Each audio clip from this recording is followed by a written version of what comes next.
დღევანდელი დღის თემა. არ იცოდა საპყრობილის მცველთა მთავარმა მისი წყალობით არაფერი.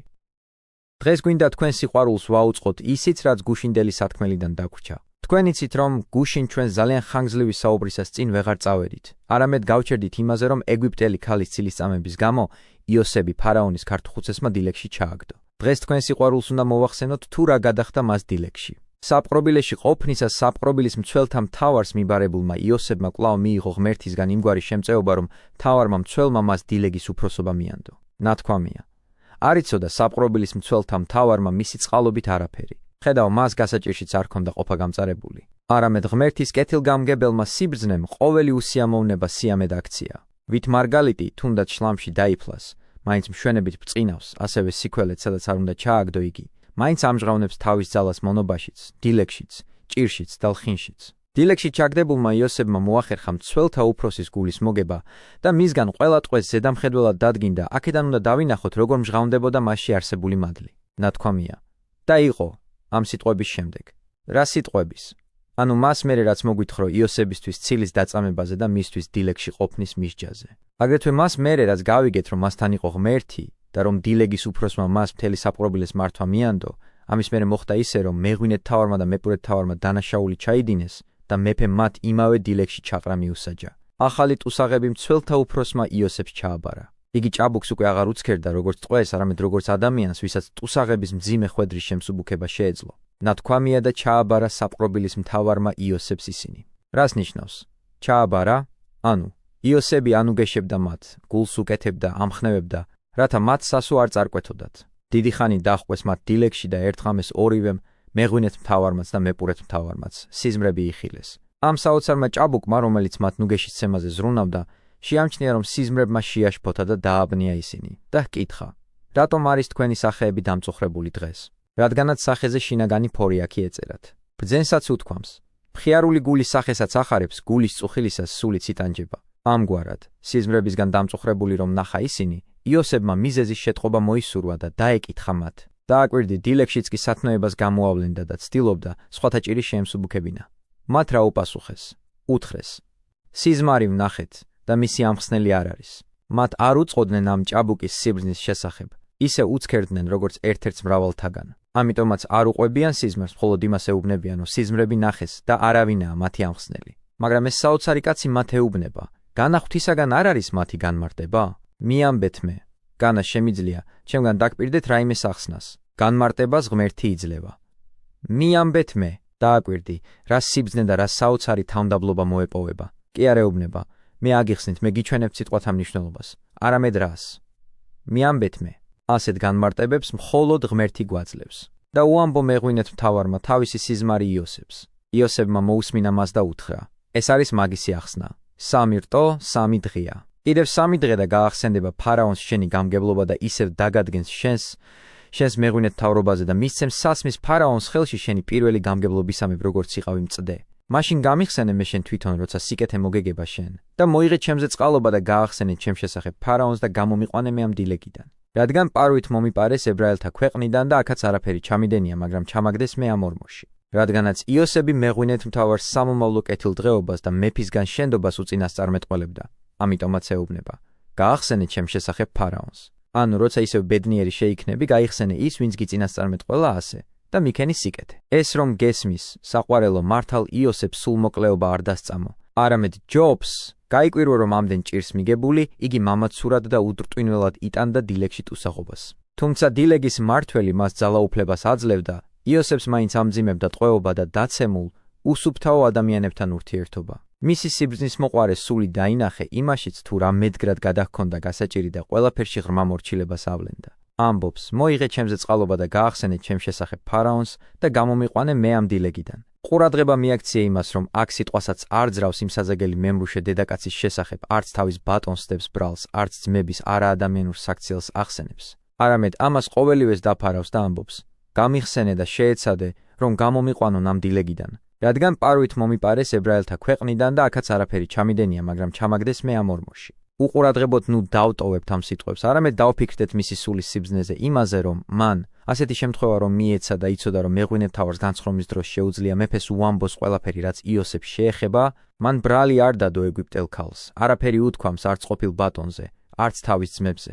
არ გაამჟღავნა თუ რა მიზეზებით მიესაჯა დილეგში ჯდომა და არ შეეცადა, დაემტკიცებინა მას მიკერძებული უსამართლობა. იმაზე კი არ ზრუნავს რომ სხვებს დასდოს ბრალი, არამედ სურს რაც თავად შეეხება იმას მოყვეს. არ გაუმჟღავნებია ძმების საქციელი, მხოლოდ ეს თქვა. პარვით მომიპარეს ებრაელთა ქვეყნიდან მრუში ეგვიპტელი ქალის საქციელი კი საერთოდ არ უხსენებია, არც ბატონის უსამართლო განრისხებაზე დაუძრავს სიტყვა. რას ამბობს? და აქაც არაფერი ჩამიდენია, მაგრამ ჩამაგდეს მე ამ ორმოში. ამის გამგონეებმა ვისწავლოთ, როდესაც ბოროტება შეგვემთხვევა, არ ვეცადოთ მათ გალანძღვას, ვინც გვაწვენინა, ნუ გავრჯით ენას სხვების ბრალდებაზე, არამედ წყნარად და თვინიერად ვამტკიცოთ საკუთარი უცოდველობა და ვბაძოთ ამ საოცარ კაცს, რომელმაც გასაჭირში ჩავარდნილმაც კი ერთი სიტყვითაც არ ახსენა ეგვიპტელი ქალის ურცხობა. ყველამ ვიცით, რომ ბევრი მართლაც და დამნაშავე უცხოად ცდილობს თავისი ბრალი სხვას დააკისროს. ხოლო ამან, ვინც მზეზე ნათელი იყო და შეეძლო ყველაფერი დაუფარავად მოეყოლა, გაეცხადებინა იმ ქალის ურცხობა და თავი განედიდებინა, არაფერი გაამხილა. იგი არ ეძიებდა დიდებას ადამიანთა შორის, არამედ მაღლით მოცემული კეთილგანწყობით კმაყოფილდებოდა და შექების დამსახურება მხოლოდ ყოვლისმხედველისგან სურდა. ამიტომ თუმც დუმდა და ცდილობდა დაეფარა ყველაფერი კაცთმოყვარე ღმერთმა, რომელმაც იცოდა რომ მოღვაწე ასე კარგად მუშაკობს, დიდების ასეთ საფეხურზე აიყვანა. თუმცა ჩვენ შემდგომი ამბებიდანაც შევიტყობთ ამ კაცის მოთმინებას. ნახავთ რომ იგი არ წუხდა დაყოვნების გამო და სასოს არ წარიკვეთდა, არამედ უდიდესი შეუდრეკელობით იტანდა ყოველივეს და მადლს ზღვნიდა ღმერთს, რომელმაც დაუშვა ეს. მეპურად მთავარმა კი მისი სიტყვები რომ გაიგონა, იფიქრა რომ მისი სიზმარიც კეთილის მაუწყებელი იყო, მანაც უამბო იოსებს თავისი სიზმარი. მაგრამ იოსებმა, რომელმაც მოусმინა მეპურად მთავარს და მაღლისგან ამ სიზმრის ახსნის გამოცხადებაც მიიღო, მას საშინელი სიკვდილი უწინასწამეტყველა და უთხრა: კიდევ 3 დღე და მოგკვეც ფარაონი შენ თავს და ჩამოგკიდებ შენ ხეზე და შეჭამე ცის ფრინველები შენს ხორცს. წინ და წინ იმიტომ გითხარით რომ ჩემგან კი არ განგიმარტავთ, არამედ ღმერთის გამოცხადებით რომ თქვენი სიზმრის ავი თუ კეთილი მნიშვნელობა ჩემთვის არ მოგეწერათ, ჩემგან არ გეუბნებით, არამედ მხოლოდ იმას გიცხადებთ, რასაც ზეგარდმო მადლი ჩამაგონებს. როდესაც დათქმული დღე მოვიდა, იოსების სიტყვები საქმით გამართლდა. ორივე ტუსახს ის დაემართა, რაც უწინასწამეტყველა. ერთი კვლავ წინანდელ კეთილდღეობას დაუბრუნდა, მეორე კი სიკვდილით დაისაჯა. მაგრამ მეღვინე მთავარს, რომელიც ასე ანუგეშა იოსებმა, აღარ გაახსენდა იოსები, არამედ დაავიწყდა იგი. დააკვირდი ისევ მართალ იოსებს, როგორ იღვწის თითქოს ორთაბრძოლის სკოლაში ან სამუშაოთო სასწავლებელში იყოს, თავის სიკველეს ამტკიცებს და არ გზნობს სირცხვილს, შიშსა თუ გაღიზიანებას. ეს ჩვეულებრივ კაცთაგანი რომ ყოფილიყო, იქნებ ეთქვა თავისთვის. რა ხდება? მეღვინეთ მთავარს, როგორც კი ძველი კეთილდღეობა დაიბრუნა ჩემი ახსნილი სიზმრის თანახმად, უკვე აღარ გავახსენდი მე ამის წინასწარმთქმელი. აი რა ბედნიერებას მიემთხვა. მე კი ვისაც ცუდი არაფერი ჩამიდენია, დილეგში ვარ გამომწყდეული მკვლელებთან, ქურდებთან, ავაზაკებთან, ამ 1000 ბოროტების ჩამდენ ადამიანებთან ერთად. არაფერი ასეთი არ უთქვამს და არ უფიქრია მას. იცოდა რომ მისი ასპარეზი იმიტომაა ასე ხანგრძლივი, რომ სათანადოდ ნამუშაკარმა ბოლოს ბრწყინვალე გვირგვინი მიიღოს. დააკვირდი რომ მეღვინეთ მთავრის ღირსებაში აღდგენის მერე 2 წელი გავიდა. იოსების შესაფერის დროს უნდა დალოდებოდა, რათა დილეგიდან დიდებით გამოსულიყო. მეღვინეთ მთავარს ფარაონის სიზმრებამდე რომ გახსენებოდა იგი და თავისი შუამავლობით დაეხსნა დილეგიდან, მაშინ შეიძლება იოსების სიკველე ბევრისთვის უცნობი დარჩენილიყო. ასე კი კეთილგანმგებელი და ბრძენი უფალი, როგორც ოსტატი, ვინც იცის თუ რამდენ ხანს უნდა რჩებოდეს ოქრო ცეცხლში. და როდისაა საჭირო ქურიდან მისი გამოღება, მეღვინეთ მთავარს ანებებს 2 წლის განმავლობაში დაივიწყოს იოსები, რათა ფარაონის სიზმრის დრო მოვიდეს და უკვე საჭიროების მოთხოვნითაც კი მართალ იოსებს ფარაონის მთელ სამეფოში გაუვარდეს სახელი. 2 წლის შემდეგ, ნათქვამია, ფარაონმა ნახა სიზმარი და იყო განთიადი და შეძრწუნდა მისი სული და გაგზავნა და მოუხმო ეგვიპტის ყველა განმარტებელს და მის ყველა ბრძენს. და უამბო მათ ფარაონმა სიზმარი და არავინ იყო ვინც აუხსნიდა მას ფარაონს. დააკვირდი, რა მრავალსახოვანია ღმერთის მოწყობილი საქმე. თავდაპირველად ღმერთი ანებებს ფარაონს, გამოსცადოს ყველა ბრძნად მიჩნეული, რათა მათი უმეცრება რომ გამჟღავნდება წინ წამოდგეს ეს ტუსაღი, ტყვე, მონა, ებრაელი. გააცხადოს ის, რაც დაფარულია მრავალთათვის და ამით ყველას აჩვენოს მასზე გადმოსული ზეგარდმო მადლი. მას მერე რაც შეკრებილმა ბრძენებმა ვერაფერი თქვეს, ბაგის გახსნის ძალაც კი არ აღმოაჩნდათ, მაშინ მეღვინეთ მთავარს გაახსენდა იოსები. უამბო ფარაონს, რაც გადახდენოდა და უთხრა: ჩემს ცოდვას ვიხსენებ დღეს. შემდეგ კი მოუყვა, როგორ ნახა სიზმარი მეპურად მთავართან ერთად დილეგში მჯდომმა, როგორ აუხსნა ნანახი იოსებმა და როგორ მართლაც ყველაფერი აუსრულდა. ამის გამგონე მეფემ იოსების მოყვანა ბრძანა. მოუხმო იოსებს და გამოიყვანეს იგი დილეგიდან და გაკრიჭეს იგი და გამოუცვალეს მას სამოსი და მივიდა ფარაონთან. დააკვირდი უეცრად თავიდანვე რა პატივი აღირსეს. თმენით უკვე განწმენდილი ოქროსავით მოკაშკაშე გამოჰყავთ იგი დილეგიდან და ფარაონს წარუდგენენ. ხედავ რას ნიშნავს, როდესაც ღვთიური შემწეობა გაქვს. დააკვირდი როგორ მოეწყო ყველაფერი, რათა აღსრულებულიყო რაც იოსებს შეეხებოდა. რადგანაც მან უბიწევების უდიდესი გმირობა ჩაიდინა, დაუსხლტა ურცხვი ეგვიპტელი ქალის მახეებს და დილეგში მოხვდა. მაშინ ღმერთმა ინება, რომ იმავე დროს იქვე ფარაონის მეღვინეთ მთავარი და მეპურეთ მთავარი დაემწყდიათ. სიზმრების ახსნის მეშვეობით მათ შეიტყვეს ამ კაცის სიბრძნის შესახებ, რათა ახლა დროულად გახსენებოდა იგი მეღვინეთ მთავარს და ყველასთვის გაეგებინებინა. და უთხრა ფარაონმა იოსებს: სიზმარი ვნახე და მისი ამხსნელი არ არის, ხოლო მე მსმენია შენ შესახებ რომ ამბობენ. ისმენ შენ სიზმრებს და ხსნი მათ. ფარაონის სირცხვილით ვერ ამხელს, რომ მისი ბრძენებიდან ვერავინ ახსნა სიზმარი. არამედ რას ამბობს? სიზმარი ვნახე და მისი ამხსნელი არ არის, ხოლო მე მსმენია შენ შესახებ რომ ამბობენ. ისმენ შენ სიზმრებს და ხსნი მათ. დააკვირდი, როგორ ჩანს იოსების სიბრძნე და ღვთისმოსაობა იმაში, რასაც იგი ფარაონს პასუხობს. ნუ გონიაო, ამბობს, რომ მე ჩემგან ვამბობ რამეს ან ადამიანური სიბრძნის წყალობით განმარტავ ამას. ზეგარდმო გამოცხადების გარეშე შეუძლებელია ამგვარი ხილვის შეძენა. ამგვარად, იცოდე რომ ღმერთის გარეშე არ შემიძლია, გიპასუხო ღვთის გარეშე ვერ გიპასუხებ, დიდებულო მეფეო. როცა იცი რომ ამას ყოველთა უფალი გააცხადებს, ნუ სთხოვ ადამიანებს იმას, რისი გაცხადებაც მხოლოდ ღმერთისთვისებაა. დააკვირდი, თავისი პასუხით იოსები ფარაონს ასწავლის, გულისხმაყოს თავის ბრძენების უძლურებაც და უფლის ყოვლის შემძლეობაც. ახლა რა კი გაიგე რომ მე ადამიანური სიბრძნის და საკუთარი მოსაზრებით არ ვხსნი ამას, მითხარი რა გაგიცხადა ღმერთმა. ამის გამგონე ფარაონმა მოუთხრო თავისი სიზმრები, პირველი და მეორე და დასძინა. ვუთხარი განმარტებლებს და არავინ იყო ვინც ამიხსნიდა მე. ჩემგან ხომ ისმინე რომ ადამიანურ სიბრძნეს არ შეუძლია ამის ცოდნა. ამიტომ ბრალს ნუზდებ ბრძენებს.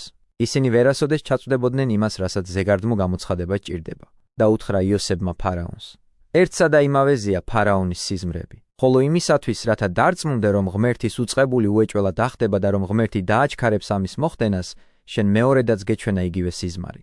გამეორება სიზმარში ჩვენებულის დასადასტურებლადაა და მისი ასრულების დასამტკიცებლად. შემდეგ იგი უხსნის ძროხების და თავთავების რიცხოვნების შვიდის მნიშვნელობას, ეუბნება, რომ თავდაპირველად იქნება უდიდესი სიუხვე ყველაფერში, შემდეგ კი ამას მოყვება სასტიკი შიმშილი. და ბოლოს საუკეთესო რჩევასაც თავაზობს ფარაონს. ეუბნება ეგვიპტეს დაუნიშნე ადამიანი, რომელიც 7 ნაყოფიერი წლის განმავლობაში მოკრებს ნაყოფს და ისე მოაწყობს, რომ შიმშილის დროს ნუგეშის პოვნა შეიძლებოდეს და არ იყოს სრული უპოვარობა. ნათქვამია, რომ მოეწონა ეს ფარაონს და მის ყველა მონას. და აი, ფარაონი ხდება იარაღი იმ სიზმრების აღსასრულებლად, რაც იოსებმა ჯერ კიდევ მამასთან ცხოვრებისას ნახა. ამგვარად, მან ახსნა ფარაონის სიზმრები. ფარაონი კი მის სიზმრებს აასრულებდა ისე, რომ თავადაც არ უწყოდა. ეს რომ გაიგონაო, ნათქვამია, უთხრა ფარაონმა თავის ყველა მსახურს. განავიპოვით ასეთ კაცს, რომელშიც არის ღვთის სული. ხედავ, თავად ფარაონიც მიხვდა, რომ იოსებმა ყოველივე საგანგებო ღვთიური გამოცხადების წყალობით გაიგო. ვის ვიპოვითო, ამბობს, ისეც რომელიც ასეთი მადლით იქნება ცხებული ღმერთის სული იქნება მასში? და უთხრა ფარაონმა იოსებს: რადგან გიჩვენა ღმერთმა შენ ეს ყველაფერი, არ არის კაცი შენზე გონიერი და გულისხმიერი. აქ შეამჩნია, რომ ვერანაირი შემთხვევითობა ვერ იქნება დაბრკოლება, როცა კეთილგამგებელ ღმერთს თავისი განზრახვის სისრულეში მოყვანა ნებავს. აი, იოსები ლამის შეიძლება ითქვას მოიკლა ძმებისგან. შემდეგ გაიყიდა, ცილი დაეწამა, რაც უკიდურესი საფრთხით დაემუქრა და ამდენი ხანი დაჰყო დილეგში და ყოველივე ამის მერე ლამის სამეფო ტახტზე ამაღლდა. რადგან გიჩვენა ღმერთმა შენ ეს ყველაფერი, არ არის კაცი შენზე გონიერი და გულისხმიერი. შენ იქნები ჩემს სახლზე და შენ სიტყვას შეისმენს მთელი ჩემი ერი. მხოლოდ ტახტით აღგემატები მე შენ. აი როგორ მოხდა რომ ტყვე უეცრად მთელი ეგვიპტის მეფე გახდა. ის ვინც ქართუხუცესმა დილეგში ჩააგდო, ახლა მეფედ მაღლდება პატივის უმაღლეს საფეხურზე. მისი წინანდელი ბატონი სრულიად მოულოდნელად ხედავს, რომ კაცი, რომელიც მან მრუშობისთვის დილეგში ჩააგდო, ახლა მთელი ეგვიპტის მბრძანებელი ხდება. ხედავ, რას ნიშნავს, როცა უდრტვინველად გადაიტან განსაცდელებს. ამიტომაც ამბობს პავლე: ჭირი მოთმინებასა შეიქმს, ხოლო მოთმინებაი გამოცდილებასა, ხოლო გამოცდილებაი სასოებასა, ხოლო სასოება მან არა არცხვენის. და აი ნახე, იოსები მოთმინებით იტანდა გაჭირვებას. მოთმინებამ იგი გამოცდილი გახადა. გამოცდილების შეძენის მერე კი გახდა მედგარი სასოებაში და სასოებამ არ უმტყუნა და უთხრა ფარაონმა იოსებს: აჰა, გადგენ შენ დღეს ეგვიპტის მთელ ქვეყანაზე და წაიძრო ფარაონმა ბეჭედი თავისი ხელიდან და გაუკეთა იგი ხელზე იოსებს და შემოსა იგი ბისონის სამოსით და გაუკეთა ოქროს ყელსაბამი ყელზე და აიყვანა იგი თავის მეორე ეტლზე და აცხადებდა მის წინ მაცნე და დაადგინა იგი ეგვიპტის მთელ ქვეყანაზე. რადგანაც მას ღმერთი მუდამ თან ჰყავდა, ღმერთმა მოაწყო ამგვარად ყოველივე და დიდების ასეთ საფეხურზე აიყვანა. და უთხრა ფარაონმა იოსებს: მე ვარ ფარაონი. შენ გარეშე ვერავინ გაანძრევს ხელს ეგვიპტის მთელ ქვეყანაში. და უწოდა ფარაონმა სახელი იოსებს, ფსინთონფანექი, რაკი სურდა, რომ ამ სახელით უკვდავეყო ხსოვნა მისი სიბრძნის შესახებ. ხოლო ეს სახელი ნიშნავს დაფარულის მცოდნე. რადგანაც მან ახსნა, რაც არავინ უწყოდა, ფარაონმა ამის მისანიშნებლად უწოდა ეს სახელი. კიდევ უფრო გაუმრავლა პატივი და შეერთო პეტეფრეს ასული. მაგრამ რადგანაც იგივე სახელი ერქვა მის ყოფილ ბატონსაც, ამიტომ დაურთავს წერილი პეტეფრეს, მზის ქალაქის მღვდლის. ამის მერე იმისათვის რომ ვიცოდეთ თუ რა ასაკისამ ჩაიდინა ეს გმირობები საოცარმა იოსებმა და ერგუნა ასეთი ჯილდო, წმინდა წერილი გვეუბნება. ხოლო იოსები იყო 30 წლისა, როცა წარდგა ფარაონის ეგვიპტის მეფის წინაშე. ნუ გონია რომ წელთა რიცხვი აქ უმიზნოდ გვეუწყება. ეს იმისთვისაა რომ შეგვაგონოს. არავისთვის არაა საპატიო უზრუნველობა სიქველეზე. არავინ უნდა გაიმართლოს თავი ჭაბუკი ასაკით, როცა სათნოების გამოვლენაა საჭირო. აი, იოსები არა მხოლოდ ჭაბუკი იყო, არამედ ლამაზი და სახით მშვენიერიც გახლდათ. ხდება ხოლმე რომ სიჭაბუკეც მოაკლდება სხეულებრივ მშვენებას. იოსებს კი სიჭაბუკესთან ერთად სილამაზეც მოეპოვებოდა და ლამის ყველაზე გაფურჩქვის ასაკში მყოფი მონა და ტყვე შეიქმნა, რადგანაც ნათქვამია რომ ეგვიპტეში იგი 17 წლისა წაიყვანეს. შემდეგ მისი ჭაბუკური ასაკის მგზნებარებისას აცხრება ურცხვი ეგვიპტელი ქალი, მისი ქალბატონი რომ გამხდარა. მაგრამ მაინც ვერ შეძლო მან მართალი იოსების სიმტკიცის დაძლევა. შემდეგ ამას მოსდევს დილეგი და ხანგრძლივი ტანჯვა. მაგრამ იგი ადამატივით მტკიცე რჩებოდა, არათუ არ სუსტდებოდა, არამედ მეტად და მეტად იკრებდა ძალას, რადგანაც ზეციდან ენიჭებოდა განმამტკიცებელი მადლი. და რადგანაც მან თავის მხრივ აასრულა ვალი კიდევაც დაიხსნა დილეგიდან მთელი ეგვიპტის სამართავად. ამის გამგონი ნურასოდეს დავღონდებით გასაჭირში. ფიქრებს აყოლილნი, ნუ მივეცემით სასოწარკვეთილებას. არამედ, გამოვავლინოთ დიდი მოთმინება და ვიკვებოთ იმედით, რა კი ვუწყით ღმერთის კეთილი განგებულება ჩვენზე, რომელიც იმიტომ კი არ უშვებს ჩვენზე გასაჭირს, რომ მიტოვებულები ვყავართ, არამედ იმიტომ, რომ სურს ნათელი გვირგვინით შეგვამკოს გმირობის ჯილდოდ. ასე მიეგო დიდებას ყველა წმინდანი. ამიტომ ამბობდნენ მოციქულებიც. მრავლითა ჭირითა ჯერარს ჩვენ და შესვლა ის სასუფეველსა ღმრთისასა. და თავად ქრისტემაც უთხრა მოციქულებს, სოფელსა ამას ჭირი გაქუს. ნუ ვივალალებთ გაჭირვების გამო, არამედ ყური ვუგდოთ პავლეს, რომელიც ამბობს, რომ რომელთა ჰნებავს ღმრთის მსახურებით ცხოვრებაი ქრისტე იესუის მიერ იდევნენ. ნუ შევძრწუნდებით სულით, სასოს ნუ წარვიკვეთთ. არამედ მტკიცეთ და მოთმინებით გადავიტანოთ ყველა უბედურება და გულისყური მივაპყროთ არა ჭირს, არამედ მისგან წამოსულ სარგებელს, რადგანაც მასში სულიერი მონაპოვარი დევს. როგორც სიმდიდრის მოხვეჭის მსურველები, საყოფაცხოვრებო სარგებელზე მზრუნველნი, სხვანაირად ვერ გაამრავლებენ თავიანთ სიმდიდრეს, თუ მრავალ საფრთხეს არ შეეჭიდებიან ხმელეთსა თუ წყალზე და ქურდების და ავაზაკების გარდაუვალ თავდასხმებს არ გადაიტანენ, მაგრამ მაინც მზად არიან ამას ყოველივეს გაუძლონ სარფის ნახვის მოლოდინით და საქმის სიმძიმეს არად დაგიდევენ, ასევე ჩვენც უნდა გვიხაროდეს და მხიარულობდეთ, როდესაც ამ გზით მოხვეჭილ სიმდიდრესა და სულიერ შენაძენზე და ვუცქიროთ არა ხილულს, არამედ უხილავს, როგორც ამას პავლე ჩაგვაგონებს და თან წარმოვთქვათ, არა ვხედავთ ჩვენ ხილულსა ამას.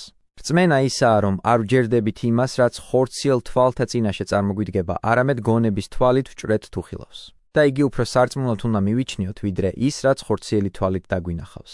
ასე აამებდა ღმერთს პატრიარქი, რომელმაც ღმერთის აღთქმას დაუჯერა და ამაღლდა ბუნებასა და ყველა ადამიანურ ჩანაფიქრზე. და ეს შეერაცხა მას სიმართლედ. იცოდე, რომ სიმართლე სწორედ ღმერთის სიტყვის რწმენაშია. როდესაც იგი თავის აღთქმებს წარმოთქვამს, გევედრები, ნუ განსჯი მათ ადამიანური თვალსაზრისით. არამედ ამაღლდი ჩვეულ აზრებზე და მტკიცედ გჯეროდეს აღთქმის მომცემის ყოვლის შემძლეობისა. ღმერთს ასე სათნო ეყოფოდა ყოველი მართალი. საოცარ იოსებსაც, თუმცა მისი სიზმრების მერე უდიდესი განსაცდელები დაატყდა თავს, არ კრთებოდა, ძრწოლა არ იპყრობდა. არამედ სულიერად გამტკიცებული მამაცურად უხდებოდა ყველაფერს, რა კი იცოდა, რომ შეუძლებელია აუსრულებელი დარჩეს ღვთიური განზრახვა. სამაგიეროდ, მონობის მერე, დილეგის და სასტიკი ცილისწამების მერე, იგი მთელი ეგვიპტის მბრძანებელი შეიქნა. ვიფიქროთ ამაზე და უდრტვინველად გადავიტანოთ თავს დატეხილი უბედურებები. ყველაფრის გამო მადლი შევწიროთ კაცთმოყვარე ღმერთს და მისგან ველოდოთ შემწეობას, რომელსაც დაევეღირსოთ ყველანი მადლითა და კაცთმოყვარევითა უფლისა ჩვენისა იესო ქრისტესითა. რომელსა მამისა და სულისა წმინდისა თანაშვენის პატივი, ძალი და დიდება, აწ და მარადის და უკუნითი უკუნისამდე. ამინ.